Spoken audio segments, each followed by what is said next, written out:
shifts have demanded that fatherhood changes from strong and silent to flexible and supportive. In the last 50 years, more fathers have become house husbands and take on more housework and childcare duties than ever before. Yes, many fathers today are not who they used to be. So let's ask, who is he? Can we appreciate him for his sacrifices just as much as we do with our mothers? Yeah, because being a father is really challenging. And idealistically, fathers hold the mother while the mother holds the infant. However, unfortunately, from our professional experience, many men struggle to know how to do that, despite being equally important to the well-being of their child. Most fathers try to do their best with what they have and what they know, given their own experience of being fathered, and there are very few fathers who deliberately and consciously intend to harm their children. So what about the archetypical father? Well, for a start, let's have a look at an archetype. An archetype is something that is the idealistic or perfect example.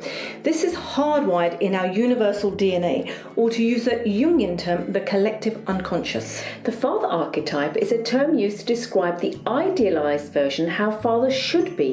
It represents what humans want and yearn for in their father. Again, idealistically, fathers inspire. They set boundaries and they provide direction for their children. So the loving father archetype, being universal principles like ideas, thoughts and images, are not influenced by gender differences. And this is why a female therapist can easily hold the projection of a father complex and work with that, as it works more on an energetic level. Yes, the good father archetype is loving, and it's geared to protect, bring order, encourage authenticity in conversations and interactions with others. They encourage reliability and to be true to one's work and purpose. The good father is firm, he's empathic and he fosters fairness. Yes, so when a father succeeds in being supportive, their children's dreams and aspirations for their future become benevolent and purposeful. And you know what, Riz? This creates meaning in their child's life. Yes. Overall, a good father serves their child a moral compass which encourages them to become the best version of themselves. Yes, spot on, Debs. So there are many good archetypal father figures that are represented in film and TV, aren't there? What about Gregory Peck? Atticus, as Atticus? Yes, in To Kill a Mockingbird. And what about Colin Firth as Harry Hart in The Kingsman? Yeah, that's a good one. There's Viggo Mortensen as Ben, fantastic dad in Captain Fantastic. Good. And James Avery as Uncle Phil, the father in the sitcom Fresh Prince of Bel-Air. And of course, Will Smith as Chris Gardner in The Pursuit of Happiness. So there are plenty out there, aren't there? The good father archetype is also represented in cartoons such as King Fergus in the Disney Pixar film Brave. Yeah, lovely film. We've got Lawrence Fletcher in the famous Phineas and Ferb cartoons, who does what he can to foster his son's creativity and even sometimes be part of their adventures. But unfortunately, we couldn't find many more examples of good fathers in the medium of cartoons. So if you feel you'd like to add to our list, please do so in the comments below. So some fathers just want their children to get their act together. Not because they want to demean their children or shame them, but because they want the very best for them to emerge. Yes. And this is their way to get them to develop standards. Yes. But however, Debs, the shadow father figure archetype emerges when caring guidance turns into abuse and judgment. The loving father's drive to protect and direct and discipline becomes challenging and negative, and the father archetype can involve him in becoming rigid and hostile and with a real felt sense of not being present. Yeah. He can become critical, tyrannical, and a dictator who abuses his power. He can be controlling and condemning and shaming. He's ruthless, he's unempathic, and he's inconsistent, cynical, and ultimately avoidant of intimacy. Wow. So here are some bad father archetypes that are depicted in the films like Molly's Game, the recent 2017 film. It's a true story and it's a very good watch. This is where Kevin Costner plays the father, and he's a very interesting character. So watch it to the end. And another one worth watching is Starred Up with Ben Mendelsohn, who plays the father. This is an amazing and very controversial film. You've got to watch it. And iconic films such as Star Wars, where Hayden Christensen plays Anakin Skywalker, who eventually becomes the evil father Darth Vader. And of course, Debs, well, international films are also worth watching. Oh yes, such as the Bollywood great Amitabh Bachchan in the film Gabbi Khushi Gabbi Gum. Fantastically put, Debs, yeah. No wonder you're a big fan. These are great portrayals of archetypical characters which show great contrast and polarities, which is why they are so popular. Mm-hmm. The negative stereotypical father also gets branded for portraying dads as lazy or stupid in cartoons, such as Randy Marsh in South Park as a father. He is irrational, belligerent and negligent when drunk. We mustn't forget good old Peter Griffin from Family Guy, who is of low intellect, obese, prone to brash impulsiveness, and is a regular abusive father and fantasist. And we can't end without mentioning The Simpsons. Yes. Yeah. Of course, the famed couch potato dad, Homer Simpson, who has topped the Father Days polls as shockingly a good role model, plus the most embarrassing and funniest dad. You know what, Debs? There would be an outcry. Absolute outcry if cartoons aimed at women like this showcase them to be useless.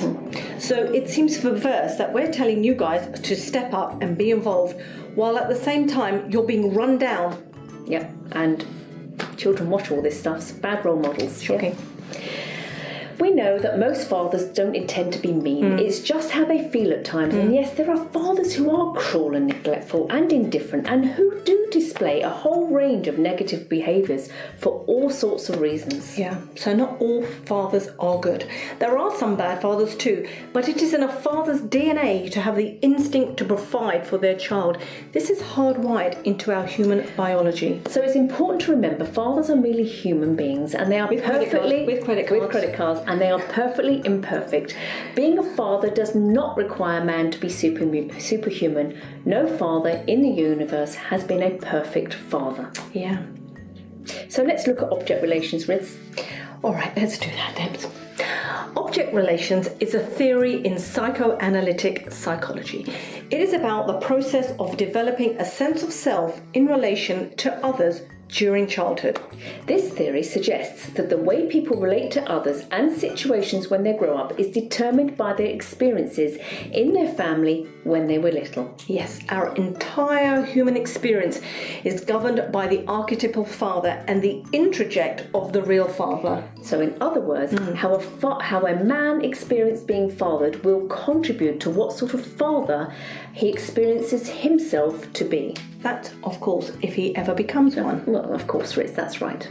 Research strongly suggests that quantity time, in other words, the amount of time a father spends with his child, is worth more than quality time. Yeah.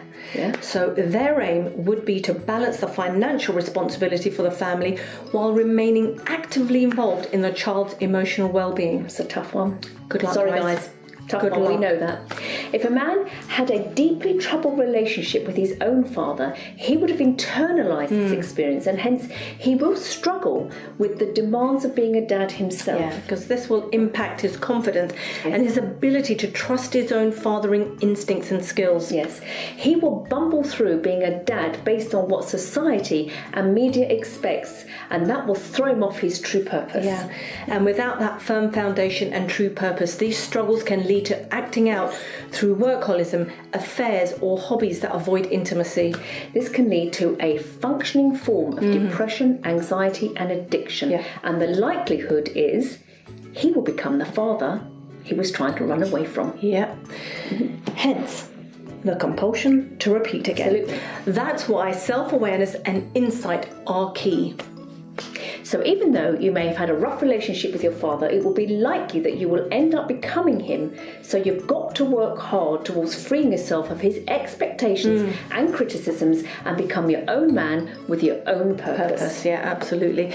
We see some very brave men in our practice who admit that they are working hard to be a better dad than their own father. Yes, they work very hard to create, bolster and sustain the family unit. One of the greatest gifts a father can give his children, you know, Debs, is to model support, love and respect towards their mother, whether they're in a relationship with her or not. This is because a father who is self-aware and willing enough to, in our personal and professional experiences, is a truly good enough father with clear purpose. So, as we've already said, ideally, fathers are supposed to represent the figure of original authority and strength. Therefore, the father archetype we uphold in our psyches indicate how we feel about being capable, productive, and creative in the outer world. So whether you're a man or a woman, what did you learn from your father in your childhood? And if you are a man, what did you learn about becoming a man? We'd love to hear your comments. Leave them below. And remember, you need a license to drive, but anyone can be a parent. Wow. Well said, Riz. Thank you, Debs.